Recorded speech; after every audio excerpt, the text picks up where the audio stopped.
Hi everyone, my name is Kaishi Pahuja and I'm a technical marketer here at Descope.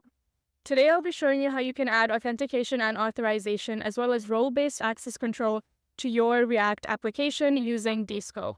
In case you are not familiar with Descope, our product is the ultimate no-code solution for user authentication. Descope makes it incredibly easy to implement secure login, multi-factor authentication, and user management without writing a single line of code. So, getting straight into it, this is what the landing page of your app would look like. And here you can see that we're using social login. So I'm going to continue and go ahead and I'm going to log in with this user first, whose role I've set as a student. And when I log in as a student, you'll see that here it specifies that I'm a student and this is my logged in user. So what this app does is basically shows me a unit test for a student that would have to answer these questions. So all I can see right now are the questions that the student would have to answer. Now what I can do is log out. Now I can log in with another user whose role I've set to be as a teacher. And here you can see the different access rights that the teacher would have. So now I can see not only the questions, but also the answers. And this is the role-based access that I was able to set up in less than 30 minutes with Descope. I'm going to show you how to do this right now. So as a quick note before we get started, I wanted to mention that this app will use React as the primary front-end framework and Node.js as the backend. We will also use Descope's React SDK to initialize and make requests to the backend. So you can use this command to create your app, and as you can see, I've already done that. And you can also use this command to install Descope's React SDK. You can also replace npm with yarn, but I use npm because that worked for me. So now we can head to Descope sign-up page. You can sign up for a free forever account from here, but since I already have one, I'm going to just sign in. And once you log into your console, you'll see something like this. Once you get to the Getting Started tab, you'll see something like this. We're going to choose consumers as our target users for this sample app, although the process is extremely similar, if not identical, for a B2B sample app as well. So once we click consumers and click next, the next question we're asked is which authentication method we want to use. And for simplicity's sake, let's just choose social login and nothing else for now. It's really easy to come back and edit any of this, by the way, so you don't have to worry about starting over if you need another form of authentication. So social login, and we can click next. And then they're going to ask which method of MFA we want to use. But again, to keep this app really simple, I'm going to skip that for now and just go ahead without MFA. So now we see a preview of what our landing page will look like when we're trying to log in. This is our social login, and these are all the options that the user will be able to choose from. So once we click next over here, we will see that we get the code that we could implement for the front end and the back end to implement our sign up page to get it to look like this and use the Descope flows that I'll be showing you right now. So once you click customize, here's the different things that you can do to customize it to your app. You can set your project's name, you can set your app styling, you can also create user permissions and roles, which is something that we will get to next, and you can also configure session managements for the user. So if we want to look at the flows, we can go on the flows tab right here, and we see that there's 6 different rows. We can click on any of them to see what the flow looks like. For example, let's look at sign up or in. Over here, this is what the flow looks like. It's very straightforward. At a closer look, we can see that once the user starts, they're on the welcome screen, they're prompted with the socials that they want to log in with.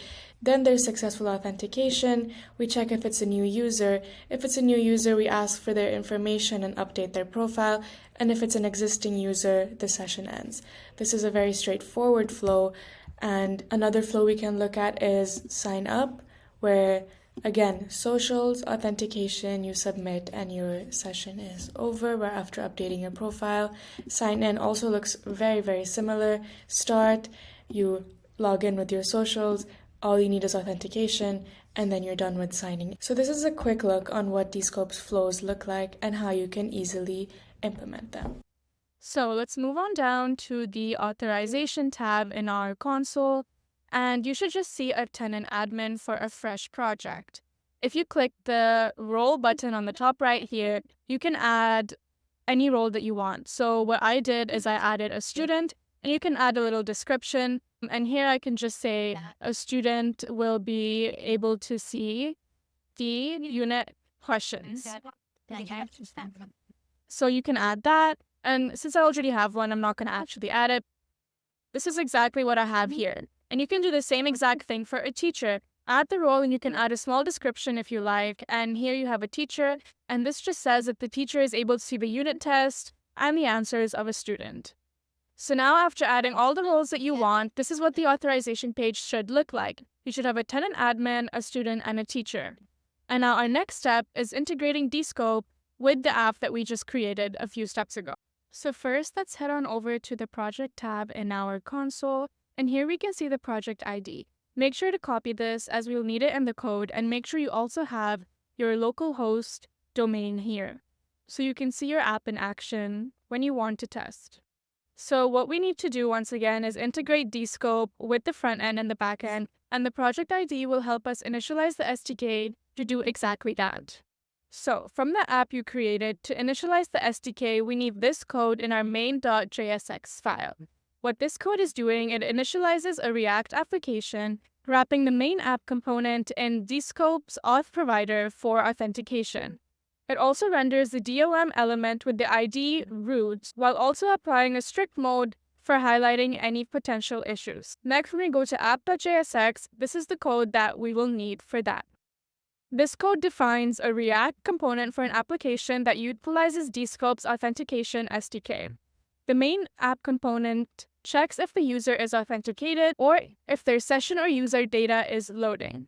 If the user isn't authenticated, it displays a Descope login form. If the session or the user data is loading, it shows a loading message. Once authenticated, it displays the logged in component, which handles the logging out and fetching questions from a local server using a session token. The fetched questions and answers are displayed in a list with a logout button. The logged in component manages the questions and answers state and displays them using the question component, which shows each question with its corresponding answer. So that completes everything we need for the front end. Moving on to the back end, I first created a new directory within my Descope Q&A directory called Backend, where I created an index.js file. So what this code does is it first imports necessary modules like Express, Postgres, cores, .env, path, etc. Then it resolves the path to the env file, checks if it exists, and loads the environment variables using .env.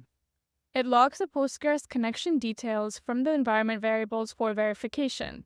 It initializes the Descope client with the given project ID, and this is where you would paste your project ID that you copied from your Descope console. Then it configures a Postgres connection using the Postgres module with details from the env variables, including SSL settings. Then we create an Express application instance. Next, it defines an auth middleware function that extracts the session token from the authorization header, validates the session token using Descope's client, proceeds to the next middleware, or returns the error if the token is invalid. It uses cores for cross-origin requests and auth middleware for securing routes. Then it creates a route handler for get questions, and then it logs the request, checks if the authenticated user is a student or a teacher.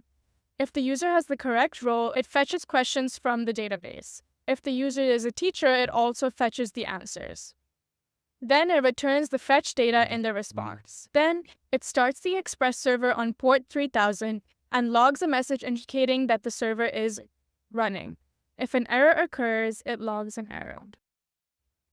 So to test this, I need to install certain dependencies as shown here above, and you can do this with this line of code here. Again, you can replace yarn with npm, and that's what I used.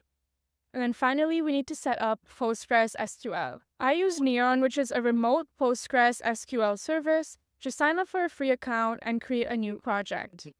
So once you're in the dashboard of your project, look at this drop-down menu over here. You want to select Node.js because that's the framework that we are working with. Once you click that, you will see this. And what you need to do is click on the .env file. This is the data that you want to copy and put into your local env file that's going to be in your backend directory. So you're going to copy this snippet, and it will go right here along with the project ID that you had copied earlier on. The env file is the security that allows your server to connect to the database successfully and listen on the correct port. So it's very important that this file is in the correct directory within your project. So once this is done, we can write an SQL script with queries to create two tables, one for questions and another for answers. So this is the SQL script that I wrote in Neon. You can write it in the SQL editor over here. So we're creating two tables, one for questions, one for answers, and the schema is very simple. Each has an identifier field named QAID and a varchar field content to store the textual content, i.e. either the question or the answers. So now you can insert all of the questions that you want into here and all of the answers. Once this is all set up, you can test your connection with the database to make sure your env file is giving you the correct permissions and retrieving the questions and answers appropriately. You can test this by just console logging your values, and if it gives you the correct values, that means that your env file is correctly giving access and your server is successfully connecting to the database.